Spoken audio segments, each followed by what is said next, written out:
Bienvenidos, esto es Razón de Estado y tengo el gusto de presentarles a dos profesionales de la salud extraordinarios que tienen además de un gran prestigio, una historia humana muy valiosa, muy respetable, que en este momento además están jugando papeles protagónicos en aportar a esta crisis humanitaria, de salud, económica que está viviendo el mundo. El doctor Luis Pedro Villanueva Mirón, él es especialista en enfermedades infecciosas. Él está en el Hospital Herrera Irandi, Amedesgua y el Hospital Esperanza, un doctor de gran prestigio y que está jugando un papel muy importante en este momento en Guatemala. También les presento al doctor Juan Manuel Luna. Él es médico internista y neumólogo del Hospital Roosevelt con 30 años de experiencia en salud pública. Es coautor de las guías nacionales de influenza del MSPAS y miembro del grupo de influenza grave de OPS. También el doctor Luna está jugando un papel importantísimo, sobre todo desde el Hospital Roosevelt, donde, como saben, pues están viviendo situaciones muy complejas. Doctores, muchas gracias por darnos un momento en Razón de Estado. Sabemos lo ocupados que están, todos estamos resolviendo las docenas de crisis que nos estallan por todos lados cada hora. El primer tema, doctor Villanueva, ¿qué características tiene el COVID-19 que lo hace tan contagioso y peligroso para la salud humana? Okay. Si quiere, doctor Luna, adelante. Tal vez el doctor Villanueva tenía un tema de sonido en este momento. Adelante, doctor Luna. Ok, bueno, el principal problema del nuevo coronavirus es eso, que es un virus nuevo. Hay muchas cosas que no conocíamos y todavía hay muchas cosas que no conocemos del virus, y eso hace mucho más difícil la batalla contra él. En segundo lugar, es un virus que sí ya demostró que tiene una alta tasa de contagio, más alta que los otros coronavirus que conocíamos y más alta también que el virus de la influenza, de tal manera que es muy fácil contagiar. Ya. Doctor, al comparar la evolución de los casos del coronavirus en otros países, vemos que el ritmo de crecimiento en número de contagios adopta una velocidad exponencial a partir del 10º día, después del primer caso. Guatemala entra justamente a partir de mañana lunes en esta fase. ¿Cuáles son los escenarios, digamos, desde un optimista realista hasta un escenario pesimista, en los que podemos esperar que empiece un crecimiento importante, que conozcamos nuevos casos de contagiados? Gracias, licenciado. Me parece que las experiencias que tenemos de las infecciones, de las epidemias que han estado en Asia, en Europa y en América, el número de exponencial, un paciente infecta dos, esos dos infectan a cada uno o dos, y así debería de ser como se ha comportado en otras partes del mundo, así tiene que ser en Guatemala. Yo quiero siempre ser optimista, pero profundamente complicado de que sí esperamos un número importante de casos en cualquier momento. Yo siento que el reporte de 18 casos minimiza un poco la realidad nacional, y parte de eso se debe a que hemos tenido un poco de problemas con el diagnóstico. De cualquier manera, estamos fortaleciendo las estrategias esenciales de esta pandemia, que es la contención y la mitigación, que en su momento hablaremos de eso. Ya. Doctor Luna, por eso precisamente es importante la especie de cuarentena en la que estamos todos, para evitar que ese número de casos que no se han identificado todavía, que sin duda alguna están contagiando a otras personas, pues se minimice. ¿Es correcto esto? Sí, yo siempre he estado diciendo en estos días que tuvimos la suerte que este problema nos vino 2 meses y medio, casi 3 meses después de que empezó. Entonces hemos tenido la oportunidad de aprender de los que hicieron bien, pero también de los que hicieron mal. Es claro que los que hicieron bien las cosas, como Corea, como Japón, básicamente lo que hicieron fue aislar a la población, cerrarla. Entiendo que hay un impacto económico muy grande, pero esa es la única forma. Yo también leí ayer algo que decía que Italia y España darían lo que fuera por regresar 2 semanas atrás. Bueno, nosotros estamos en ese momento. Nosotros tenemos la oportunidad de estar 2 semanas atrás de todos ellos. Entonces, hagamos lo que tenemos que hacer. Mi petición, mi solicitud es: deberíamos tener una cuarentena mucho mayor, mucho más estricta. Yo salí hoy porque tengo que salir al hospital y todavía vi muchos carros en la calle, y eso que es domingo. Así que esa es una de las cosas principales. Y también mencionar lo que decía el doctor Villanueva. Yo estoy de acuerdo en que probablemente tengamos más casos que los que están reportando, pero no porque estén ocultando información, sino porque no se han testeado a mucha gente. Entonces, hay muchas personas asintomáticos que pueden estar contagiando a la gente. Esa es la razón que en este momento todavía estamos en la pura línea de evitar un contagio mucho mayor y de no entrar a esa curva exponencial de crecimiento si nos aislamos y nos encerramos. Porque la otra estrategia importante que ha funcionado es testear masivamente, y eso todavía no lo podemos hacer en Guatemala porque tenemos un número limitado de test, de kits. Gracias, doctor Luna. Doctor Villanueva, la pregunta entonces es: ¿cuánto tiempo tenemos que estar guardados en cuarentena para detener los niveles de contagio? Y la pregunta que le sigue a esta es: ¿cuánto tiempo es sostenible esta situación? O sea, si es exitoso, ¿qué pasa con el virus cuando ya no se está contagiando? ¿Realmente se logra controlar, dominar? ¿Cómo es ese tema de la segunda y la tercera ola? ¿Cómo eso va impactando a la sociedad en todo el aspecto emocional y sobre todo económico? Creo que perdimos al doctor Villanueva, pero doctor Luna. Sí, yo creo que no existe un número mágico para saber exactamente cuánto tiempo nos tenemos que guardar, pero esto se va haciendo por etapas, Dionisio. Yo creería que ahorita deberíamos determinar una cuarentena total de 2 semanas, y en 2 semanas se vuelve a evaluar la situación, se vuelve a evaluar cómo va el número de casos y se decide 1 semana más o 2 semanas más. Y quiero hacer mención a esto. Yo entiendo que es muy complicado cerrar la economía al 100%, pero miremos a otros países. España e Italia de todos modos la tuvieron que cerrar. O sea, la economía de todos modos se va a cerrar con llave por 3 o 4 semanas, pero ya con un número muy grande de enfermos y con un número importante de muertos. Entonces, mejor cerremos totalmente las puertas con llave 2 semanas y no tengamos que estar después cerrados con llave 4 semanas con muchos enfermos y muchos pacientes fallecidos. Doctor Villanueva, ¿lo tenemos de regreso? Así es. Adelante. Creo que sí escuchó la pregunta, ¿verdad? Sí, licenciado, yo quiero decir que en este virus, que es un virus nuevo, que no lo conocíamos antes, por eso se llama novel, de nuevo.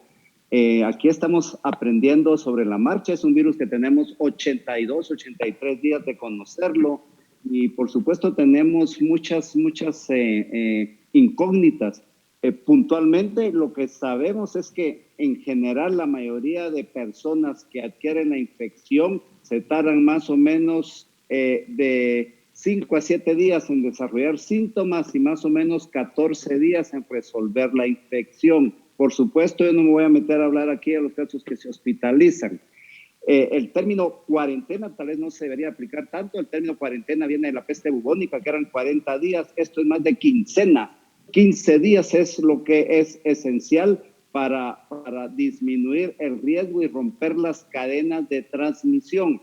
Es imperativo que de alguna forma o mejoramos la oferta hospitalaria, que aquí en Guatemala tenemos 0.6 camas por 1,000 habitantes, o disminuimos el número de personas que van a necesitar atención médica. Y para eso, las técnicas de contención o de mitigación que ya estamos empleando ahorita, para que cuando la cantidad de personas que necesiten recursos hospitalarios no lleguen todos así de montón. Creemos que definitivamente debe ser por lo menos 14 días de aislamiento, de distanciamiento, pero total. Debemos de cerrar solo las cosas básicas, esenciales para mantener la ciudad, licenciado. Ya. Y esta pregunta va para los dos doctores. El gobernador Cuomo en Nueva York dijo ayer y lo repitió hoy por la mañana en Estados Unidos que es esperable que entre un 40% y un 80% de la población, de las personas, terminen contaminadas por el virus, pero que lo que debemos tratar es cabalmente lo del doctor Villanueva acaba de decir, que es que esa contaminación se vaya dando en una forma en que los casos se puedan tratar, en que vaya dando tiempo para que la vacuna se encuentre o los medicamentos que ayuden a aliviarla, etcétera. O sea, el nivel de contagio de este virus es muy potente, del que no sabemos todavía suficiente, y entonces administrar el nivel de contagio es importante. Ahora bien, algo que ustedes como especialistas, sobre todo en temas infecciosos, nos pueden ayudar para ver con más claridad, es que es solo un 5% más o menos de la población, lo que están diciendo los expertos, que tiene riesgos severos y que va a tener incluso necesidad de cuidados intensivos. Pero en general un 14% de quienes contraigan el virus van a tener síntomas muy fuertes, pero van a salir adelante. Luego hay un 80.4%, un 80%, de que incluso podrían no tener síntomas o tener síntomas bastante livianos. ¿Cuál es el análisis de ustedes sobre esta afirmación? Y lo uno a esta pregunta, si en un momento determinado, por el desconocimiento que tenemos del virus, la amenaza que hay para la economía del mundo también con lo que está sucediendo, ¿no tendríamos los humanos que tomar la decisión de salir a enfrentar este virus porque van a faltar hospitales, porque van a faltar incluso medicamentos? Y la pregunta es si el cuerpo humano es capaz de enfrentarlo, número uno, y dos, generar anticuerpos y defensas y poder incluso dominarlo. ¿Es factible? Es un tema que se está discutiendo ya en tanques de pensamiento y hospitales en países del primer mundo. Cualquiera de los dos que se anime. Si me permite, doctor Luna, quisiera dar mi opinión. Fueron varias preguntas, pero el enfoque que estaban siguiendo algunos países, Inglaterra, como en su momento, de tratar de que todas las personas se infecten, realmente, en mi humilde opinión, no hace sentido. ¿Por qué?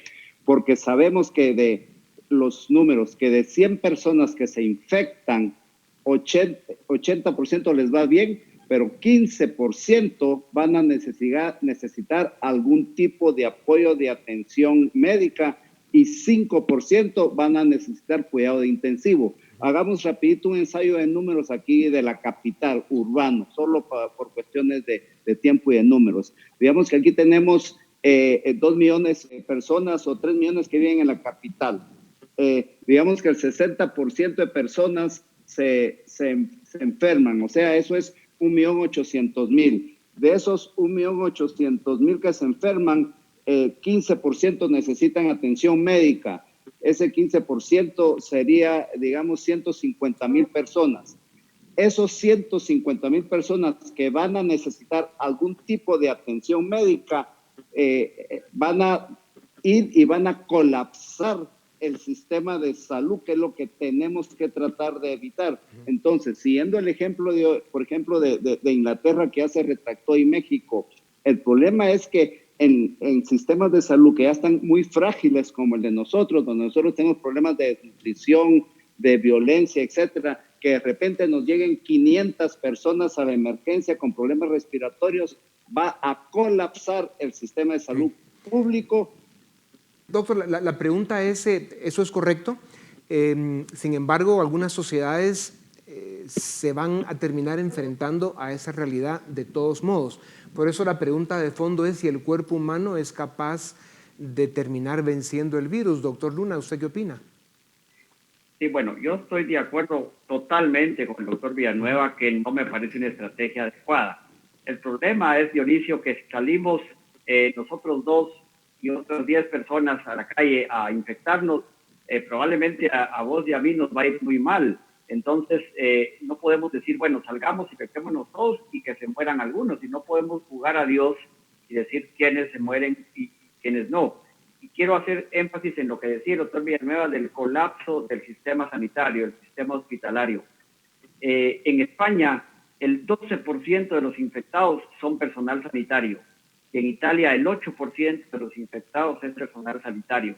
Esto es una tragedia, Dionisio, porque esto es una doble baja. Es decir, esas personas infectadas se tienen que dar de baja, se tienen que retirar, y entonces hay menos gente que atienda a los pacientes. Yo sí insisto, tenemos que hacer todo lo posible para que no aumente el número de casos, por lo tanto, no aumente el número de casos que van al hospital y por lo mismo no aumente el número de casos que van a una unidad de cuidado intensivo. Por eso es tan importante que en esta etapa, como ustedes decían, que dado el hecho de que no tenemos suficiente información sobre este virus porque es nuevo, cada día que pasa es casi largo plazo. Nos va dando mucha información de cómo podemos enfrentar mejor esta pandemia, y con el paso de los días, sin duda alguna, las circunstancias nos irán enfrentando a ciertas realidades que nos obligarán o nos harán tomar decisiones acordes a esa realidad que estemos viviendo según los datos más exactos a los que tengamos acceso. Doctor Villanueva, entonces, la recomendación en la que ustedes insisten es en que los guatemaltecos debemos cuidarnos, ser extremadamente prudentes en lo que es el distanciamiento social, y que esto se debe hacer a nivel nacional, porque en el interior se ha escuchado que han ido un poco más atrás en el guardar estas disciplinas. Licenciado, la única manera de romper la cadena de transmisión, que ya sabemos cómo ya está claro, y aunque las epidemias son distintas en diferentes países, no es lo mismo cómo enfrenta la epidemia, por ejemplo, Italia, que cómo la va a enfrentar Guatemala, con todas las condicionantes sociales que tenemos aquí, desnutrición, pobreza, etcétera, y un sistema de salud pero muy frágil. Aquí tenemos que entender que lo que sí funciona y lo que tenemos que unirnos con el resto de países del mundo, y para disminuir esa cadena de contagios tenemos, uno, que hacer diagnósticos ex personas, como la experiencia de Corea del Sur, que disminuyó la tasa de mortalidad a 0.6%, pero ellos hacían 10,000 pruebas de diagnóstico al día. Es necesario identificar quiénes tienen la enfermedad para aislarlo. Yo no sé si eso vamos a poder lograrlo en Guatemala. Sí es importante. Yo creo que debemos de descentralizar el diagnóstico. En este momento, solo el Ministerio de Salud Pública, que yo creo que está haciendo un excelente trabajo, igual que el gobierno, pero deberían de permitir que otros laboratorios, Dionisio, que tienen la habilidad, el recurso humano para hacer el diagnóstico y que esté validado por el Laboratorio Central de Referencia, que tengan acceso a hacer diagnóstico también, y que el Ministerio de Salud maneje las cadenas y la información epidemiológica. Pero debemos de entender que ahora se cambió la forma como nosotros nos vamos a relacionar. Esto, olvídese de septiembre 11, este es un septiembre 11 completamente multiplicado. Aquí cambia la forma como nos saludamos, cambia la forma como nos relacionamos, y definitivamente la ola de la recesión mundial viene, y eso viene de frente y va a afectar a todos los países del mundo. Sí. Gracias, doctor Villanueva. Sin duda alguna, vamos hacia un nuevo mundo que tendremos que aprender a conocer. Tanques de pensamiento en Alemania, por ejemplo, donde están discutiendo el tema que planteaba de en qué momento la raza humana tendrá que tomar decisiones de cómo enfrentar este virus, si va a ir a más largo plazo. Y lo que se menciona, que es lo más importante, es proteger a los más vulnerables por temas de edad o condiciones de salud. En fin, tendremos que cruzar ese puente cuando lleguemos a él. Pero en los segundos que nos quedan, doctor Luna, que son muy pocos ya, lo primero que voy a decir es gracias, por supuesto, a ustedes, todos los doctores de Guatemala, todos los enfermeros, enfermeras, los que están trabajando en el Ministerio de Salud, incluso las fuerzas de seguridad, están haciendo, además de un enorme sacrificio y tomando los riesgos que eso conlleva, están haciendo un esfuerzo realmente admirable, extraordinario, que ojalá que los guatemaltecos seamos capaces de agradecérselos. Doctor Luna, para terminar entonces, la recomendación que usted da sobre que además del Ministerio de Salud, otras instituciones puedan también manejar el tema de pruebas para confirmar diagnósticos, ¿está de acuerdo? Totalmente de acuerdo, Dionisio. Yo hice ayer un ejercicio mental así muy rápido de cuántos laboratorios en Guatemala podrían hacer la prueba, porque hay que tener una tecnología de biología molecular, que es como se hacen estas pruebas, y fácil contar entre 10 y 12 laboratorios, contando los hospitales grandes. De tal manera que sí, totalmente de acuerdo. Si cumplen las especificaciones, si cumplen los criterios, deberían autorizar, y como dice el doctor Villanueva, que la cadena de información siga siendo a través del Ministerio de Salud, pero mientras más gente pueda hacer la prueba, mejor. Okay. Y también recalco, el gobierno debe, y espero que esté haciendo los esfuerzos para comprar masivamente las pruebas, que es la segunda estrategia que nos va a funcionar. Un último mensaje, Dionisio, en cuanto al aislamiento, al quedarse en casa. Me llaman muchos pacientes y me preguntan si pueden salir a correr, si pueden salir a pasear a los perros. Yo soy corredor, Dionisio, y no he estado corriendo, porque la idea es que tenemos que dar la imagen de no normalidad. Si alguien sale a la calle y me ve a mí corriendo o ve a cualquier persona corriendo, pues considera que estamos en un día de festivo, de feriado, entonces regresa a su casa, saca a su perro y así se va multiplicando. De tal manera que entendamos, no estamos en época de normalidad, no estamos de vacaciones, no salgamos a correr, no saquemos a los perros a pasear, por favor, encerrémonos en la casa. Muchas gracias, doctor Luna, doctor Villanueva, muchas gracias. Esperamos poder contar con ustedes con la frecuencia que se pueda. Esta tribuna está a sus órdenes. Cuando crean que es importante comunicar algo, estaremos en contacto. Y nuevamente, muchas gracias. El trabajo que ustedes hacen es admirable al lado de todos los seres humanos que están exponiéndose y haciendo un sacrificio extraordinario para ayudar a esta Guatemala que pasa hoy un momento con el resto del mundo inimaginable. Muchas gracias a ustedes también. Gracias. Esto es Razón de Estado.